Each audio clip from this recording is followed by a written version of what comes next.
Assalamualaikum warahmatullahi wabarakatuh. Kami dari kelompok 8 akan mendiskusikan tentang tugas M9, yaitu manajemen usaha tani, studi kasus pada Volkswagen Dekan Company. Kelompok 8 terdiri dari 5 orang. Yang pertama, Triesti Dewi Suci, Fania Fidelani Zayani, saya sendiri, Bayrus Fatir Abdillah, Naila Anindya Zabrina, dan Zaki Asidiki Karim.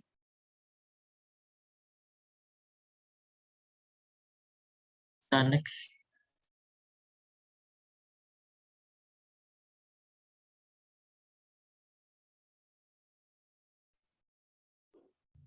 Soal yang pertama, jika Volkswagen memutuskan untuk menambah peralatan pengolahan, outlet apa yang bisa digunakan Volkswagen untuk memasarkan produknya? Jawabannya itu, jika Volkswagen memutuskan menambah peralatan pengolahan, maka akan menjadikan sistem produksi atau pengolahan lahan kemiri menjadi lebih baik dari sebelumnya, sehingga hasil produksi yang dihasilkan yaitu berupa kemiri menjadi lebih baik dan berkualitas. Oleh karena itu, Volkswagen memerlukan outlet untuk memasarkan hasil produksi mereka. Outlet yang dapat digunakan Volkswagen yaitu outlet yang menjual rempah-rempah, sehingga Volkswagen dapat menjadi pemasok utama kemiri di kedai-kedai pasar tradisional. Namun terdapat pilihan lain selain pasar tradisional, yaitu pabrik-pabrik pembuat bumbu masak instan, karena kemiri sering digunakan di berbagai macam masakan. Dengan memasok kemiri pada pabrik pembuat bumbu masakan instan, maka dapat memberikan keuntungan bagi Volkswagen karena kemiri selalu digunakan dalam pembuatan bumbu masak. Selanjutnya nomor 2. Sebutkan 2 kemungkinan jenis organisasi bisnis yang sesuai untuk Volkswagen Dekan Company. Beri 2 keuntungan dan 2 kerugian untuk setiap jenis organisasi. Jenis organisasi bisnis yang sesuai untuk Volkswagen Dekan Company adalah firma dan persekutuan komanditer atau CV. Firma adalah perseroan yang didirikan untuk menjalankan suatu perusahaan di bawah satu nama bersama di mana peserta-pesertanya langsung bertanggung jawab sepenuhnya kepada pihak ketiga. Jenis organisasi bisnis yang kedua yang sesuai untuk Volkswagen Dekan Company adalah perseroan yang didirikan untuk menjalankan suatu perusahaan yang dibentuk oleh satu orang atau lebih sebagai pihak yang bertanggung jawab, enteng, atau solider, dan satu orang atau lebih sebagai pihak lain yang mempercayakan uangnya. Kelebihan dari CV yaitu pengumpulan modal lebih besar dibandingkan organisasi bisnis perorangan dan memungkinkan untuk diadakan spesialisasi dan dalam pengelolaan. Selanjutnya nomor 3. Pertanyaannya itu salah satu pertimbangan terpenting yang harus dilakukan oleh para petani kemiri adalah keputusan untuk mengganti pohon kemiri asli dengan varietas pohon yang lebih baik. Pohon kemiri asli menghasilkan sekitar 750 lbs per hektar. Pohon kemiri yang varietas baru dapat menghasilkan sekitar 1.250 lbs per akar. Pohon baru membutuhkan waktu 7 tahun untuk memproduksi kemiri. Berapa tahun yang diperlukan untuk menutup atau memiliki investasi dalam mengganti pohon asli dengan pohon varietas baru dengan asumsi harga rata-rata $3 per lb. Biaya $3.000 untuk mengganti pohon asli dengan varietas yang lebih baik. Tunjukkan perjalanan. Ini diketahui hasil pohon kemiri varietas baru itu 1.250 lbs per akar. Dan harga rata-ratanya per lb itu $3. Biaya dan pergantian pohon adalah $3.000. Maka biaya pergantian pohon dibagi hasil pohon kemiri varietas baru dikali harga rata-rata per lb. Jadi itu $3.000 dibagi 1.250 kali $3 sama dengan 0,8. Jadi untuk menutup atau memulihkan investasi dalam mengganti pohon asli dengan varietas baru membutuhkan sekitar waktu 8 bulan. Selanjutnya nomor 4. Pertanyaannya adalah bagian dari membangun bisnis yang akan sukses adalah mengumpulkan tim spesialis untuk memberikan pengetahuan dan saran ahli untuk membuat keputusan terbaik. Sebutkan 4 spesialis yang harus dimiliki Brian dan Brianna dalam tim produksi dan manajemen mereka. 4 spesialis yang diperlukan yaitu yang pertama spesialis produksi, spesialis pemasaran atau marketing, spesialis administrasi, dan human resource development. Selanjutnya untuk soal nomor 5, menjalankan operasi peternakan dan bersamaan dengan kebun kemiri, Volkswagen telah membaca tentang beberapa operasi pengembalaan ternak di kebun mereka. Ketika petani melakukan ini, Rata-rata mereka kehilangan sekitar 50 pon hasil kemiri per akre. Selama 5 tahun terakhir, kemiri telah menghasilkan $3 per pon saat panen, dan anak sapi telah dijual seharga $1,5 per pon selama periode yang sama. Jika Volkswagen tetap melakukan pengembalaan ini, berapa total kerugian produksi kemiri dalam pon? Nah, untuk mencari total kerugiannya, yang pertama diketahui luas lahan kemiri, yaitu 210 akre berdasarkan data dari tabel laporan keuangan L12. Jika Volkswagen mendapat kerugian dari kemiri sebesar 50 pon per akre, maka total kerugian yang diperoleh yaitu dapat dicari dengan mengalihkan luas lahan dengan kerugian, yaitu 210 kali 50, dan total kerugiannya yaitu 10.500 pon. Berapa kerugian pendapatan dari operasi kemiri akibat pengembalaan ternak? Dengan diketahui harga tiap pon kemiri yaitu $3, seperti keterangan di atas, maka kerugian pendapatan dari kemiri akibat pengembalaan ternak yaitu total kerugian yang tadi 10.500 dikali $3 harga kemiri, dan jumlahnya yaitu $31.500. Berapa berat total yang harus dihasilkan dari ternak dibandingkan dengan hasil kemiri untuk mengimbangi kerugian operasi kemiri? Diketahui diperoleh kerugian dari operasi kemiri yang seperti di atas sebesar $31.500. Maka berat total yang harus dihasilkan untuk mengimbangi kerugian tersebut yaitu dapat dicari dengan $31.500 dibagi $1,5, yaitu harga sapi, dan didapatkan hasil 21.000 pon. Jika Volkswagen dapat mengembalakan 1 ekor per hektar dalam area pohon kemiri, berapa pon yang harus diperoleh setiap ekor saat digembalakan? Nah, diketahui luas lahan kemiri seperti di atas 210 akre, dan Volkswagen dapat mengembalakan 1 ekor per hektar atau per akre, maka total sapi yang dapat digembalakan yaitu 210 ekor. Berdasarkan perhitungan sebelumnya, berat total yang harus dihasilkan untuk mengimbangi kerugian yaitu 21.000. Maka dari setiap ekor harus diperoleh 21.000 dibagi 210. Total kerugiannya untuk mengimbangi dan total ekor sapinya. Dan didapatkan hasil 100 pon. Apa keuntungan mengembalakan sapi dibanding kemiri? Jika dilihat dari sisi manfaatnya, banyak bagian dari sapi yang dapat dimanfaatkan, seperti dagingnya, air susunya, dan kulitnya. Apa kerugian mengembalakan sapi dibanding kemiri? Seperti data di atas, harga jual sapi lebih rendah daripada kemiri, yaitu $1,5, sedangkan kemiri $3 per ponnya. Soal nomor 6, sebutkan 5 badan regulator yang potensial yang mungkin berinteraksi dengan produsen kemiri saat melakukan bisnis. Badan regulator potensial yang mungkin berinteraksi dengan produsen dalam bisnis kemiri, yaitu yang pertama lembaga keuangan, baik bank maupun non-bank, yaitu bisa untuk peminjaman modal. Yang kedua yaitu pemerintah, ketiga konsultan, keempat pemasaran, dan yang kelima yaitu tenaga kerja ahli. Nomor 7, langkah awal dalam mengevaluasi perubahan dalam operasi dapat menentukan pendapatan yang diproyeksikan untuk perusahaan. Gunakan informasi di atas untuk menghitung pendapatan yang diproyeksikan. Lihat halaman R12 untuk menentukan pengeluaran. Berapa proyeksi pendapatan kotor kemiri mereka? Pendapatan kotor dicari dengan harga jual dikali jumlah produksi. Ketahui harga jual $3 dan jumlah produksi 250.000. Dan total pendapatan kotor $750.000. Berapa total biaya langsung per hektar? Berdasarkan data R12, total biaya langsung per hektar yaitu sebesar $1.391,33. Berapa total biaya overhead per hektar? Berdasarkan data pada R12, total biaya overhead yang dikeluarkan per hektar yaitu sebesar $434,27. Berapa total biaya per hektar? Total biaya per hektar didapatkan dengan total biaya langsung ditambah total biaya overhead, yaitu $1.391,33 ditambah $434,27. Totalnya $1.825,6. Berapa total biaya untuk perkebunan? Total biaya perkebunan yaitu biaya per hektar tadi dikali luas lahan 210 akre. $1.825,6 dikali 210.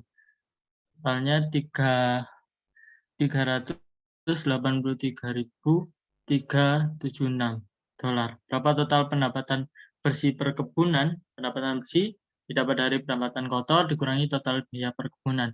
Pendapatan kotor $750.000 dikurangi 383.376 dolar. Pendapatan bersih didapatkan sejumlah 366.624 dolar. 8. Brian dan Brianna berpikir jika mereka akan melakukan investasi dalam peralatan pemrosesan, mereka akan dapat menjual kacang pecahan kupas mereka seharga $10 per lb atau pon. Berapa pendapatan marginal per pon kacang ikan kupas yang akan diterima pertanian jika mereka menambahkan kapasitas pemrosesan? Dibutuhkan 2 pon pican yang tidak dikupas sama dengan 1 pon pican yang dikupas. Diketahui total revenue yang pertama yaitu berdasarkan data R12 yaitu 3.352,38 dolar per hektar dengan total hasil produksi yaitu 1.309,52. Nah, untuk TR2-nya yaitu total produksi per hektar dikali harga jual pican kupas dengan total produksi 125.000 per luas lahan 210 akre dikali $10. 595,23 dikali $10 dan diketahui TR2 didapatkan sejumlah 5.952,3 dolar. Dengan kuantitas Q2 yaitu 595,23. Didapatkan marginal revenue-nya dicari dengan delta TR per delta TQ dan untuk hasil akhirnya didapatkan marginal revenue-nya yaitu $3,63 per ponnya. Selanjutnya nomor 9, mereka berpikir bahwa biaya variabel tambahan untuk operasi tenaga kerja dan operasi mesin akan menjadi $1,70 per pon kacang pecan yang dikupas. Jika pertanian berjalan ke arah ini, Volkswagen percaya bahwa mereka harus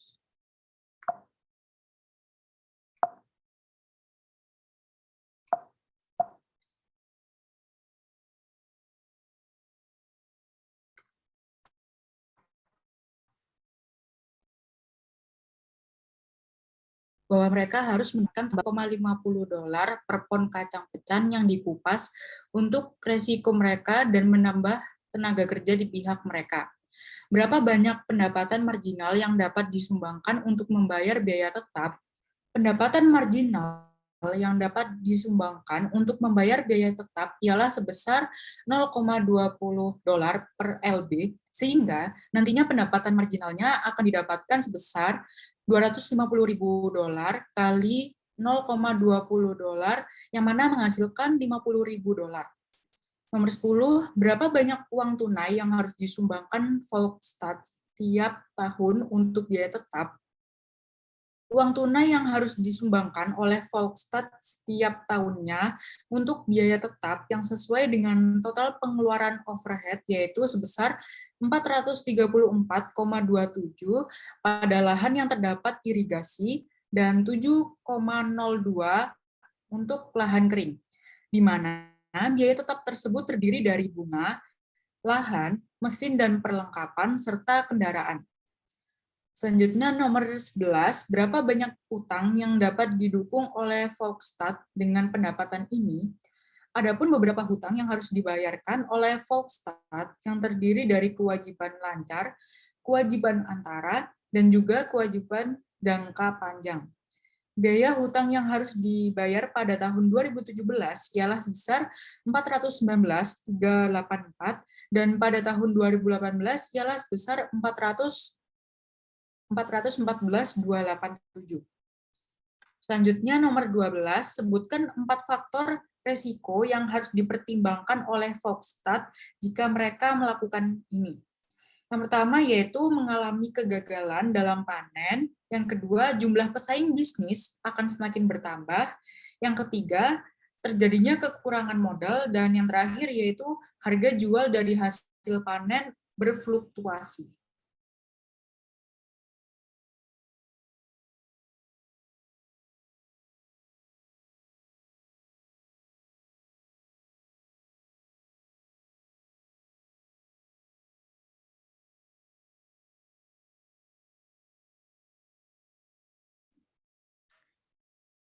Selanjutnya nomor 13 adalah sebutkan 4 faktor penghargaan yang harus dipertimbangkan oleh Volkswagen jika mereka melakukan ini.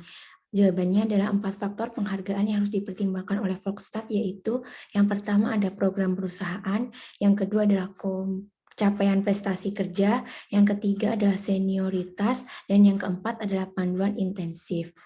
Selanjutnya dalam nomor 14, aspek penting dari manajemen adalah memastikan bahwa semua karyawan dan orang yang mengunjungi lokasi peternakan tetap aman. Sebutkan 5 bahaya keamanan yang harus dipertimbangkan oleh petani kacang pecan saat mengelola karyawan mereka. Jawabannya yaitu 5 bahaya keamanan yang harus dipertimbangkan oleh petani kacang pecan saat mengelola karyawan mereka. Yang pertama adalah bahan kimia. Bahan kimia seperti pestisida dan herbisida dapat menyebabkan cedera seperti luka bakar, penyakit pernapasan, atau keracunan. Yang kedua adalah listrik. Listrik dapat menjadi bahaya jika terdapat kerusakan pada saklar, kabel, mesin, atau saluran listrik lainnya. Yang ketiga adalah mesin. Mesin dapat membahayakan. Hal ini dikarenakan pada saat ini sudah terdapat beberapa teknologi yang sudah diterapkan di pertanian seperti traktor, gergaji mesin, auger, sepeda motor, dan kendaraan untuk mengangkut kacang pecan.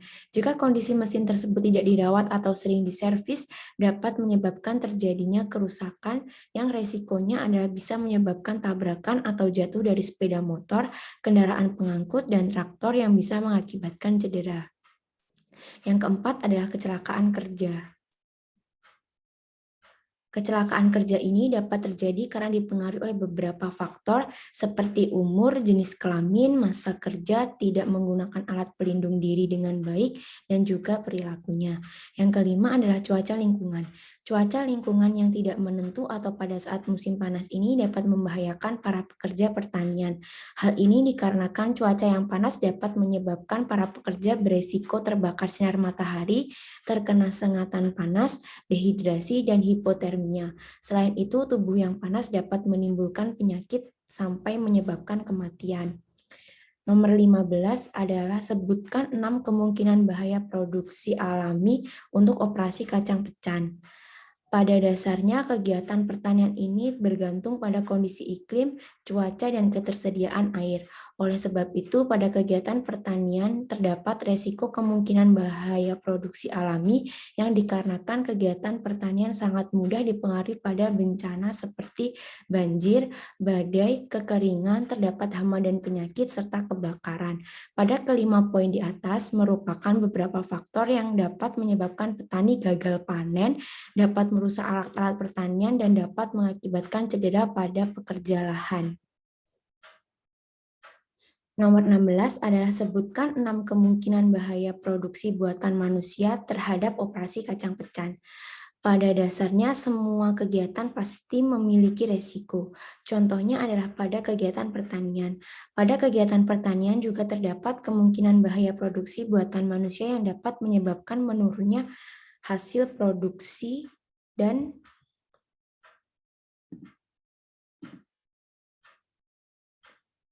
menyebabkan tidak maksimal dan optimalnya hasil produksi.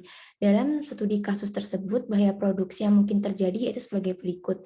Yang pertama adalah strategi pengelolaan berbeda dengan tanaman tahunan tradisional. Yang kedua adalah perpindahan penggunaan jenis irigasi, di mana yang pada awalnya menggunakan irigasi sprinkler menjadi irigasi tetes. Yang ketiga adalah penargetan yang salah. Yang keempat adalah kesalahan dalam melakukan evaluasi potensi dan biaya. Yang kelima adalah hilangnya kemauan dalam mengambil alih operasi. Yang keenam adalah tidak merencanakan masa depan dengan tujuan jangka pendek atau jangka panjang dengan baik. Selanjutnya yaitu nomor 17. Apa 4 cara yang mungkin mereka dapat berpotensi meningkatkan pendapatan mereka? Yang pertama yaitu memperbanyak relasi, yang kedua memperluas area pemasaran atau pendistribusian, yang ketiga memperbanyak hasil produksi, dan yang terakhir yaitu meningkatkan kualitas hasil produksi. Nomor 18, jika Foxtat memilih untuk menambah pemrosesan, mereka mungkin juga mempertimbangkan untuk menambahkan promosi pemasaran konsumen langsung. Media sosial merupakan aspek penting dalam mengembangkan basis pelanggan setia untuk usaha kecil. Sebutkan 2 platform media sosial dan mengapa mereka efektif. Platform sosial media yang dapat dimanfaatkan sebagai media promosi adalah Instagram dan TikTok. Kedua platform tersebut dikatakan efektif karena memiliki jangkauan yang sangat luas. Misalnya pada platform TikTok terdapat fitur TikTok Shop sehingga pembeli dapat membeli produk perusahaan Foxtat di aplikasi tersebut. Foxtat dapat membuat video pemasaran yang baik agar dapat menarik konsumen karena video yang menarik akan muncul di FYP. Selanjutnya yaitu platform Instagram. Platform Instagram dapat melakukan kegiatan promosi dengan membuat feeds yang menarik agar menarik perhatian calon konsumen. 19. Jika mereka memilih untuk menggunakan media sosial untuk mempromosikan merek mereka, apa 2 atribut utama bisnis mereka yang dapat mereka tekankan dalam pesan media sosial mereka? 2 atribut yang ditekankan dalam promosi di sosial media adalah dengan menampilkan keunggulan hasil produksi atau produk yang ditawarkan kepada konsumen dan memastikan selama kegiatan produksi produk telah melewati quality control agar konsumen mendapatkan hasil yang terbaik. Dan 20, jika Anda berada di tempat Foxtat, apa yang Anda lakukan untuk memperluas atau meningkatkan operasi ke depan? Daftar 5. Yang pertama, melakukan inovasi terhadap hasil produksi agar dapat berkembang. Yang kedua, membuat konten yang menarik untuk pemasaran di sosial media. Yang ketiga, melakukan kerjasama dengan perusahaan besar. Yang keempat, mencari peluang pasar internasional. Dan yang terakhir yaitu menambahkan ke bidang bisnis yang lainnya.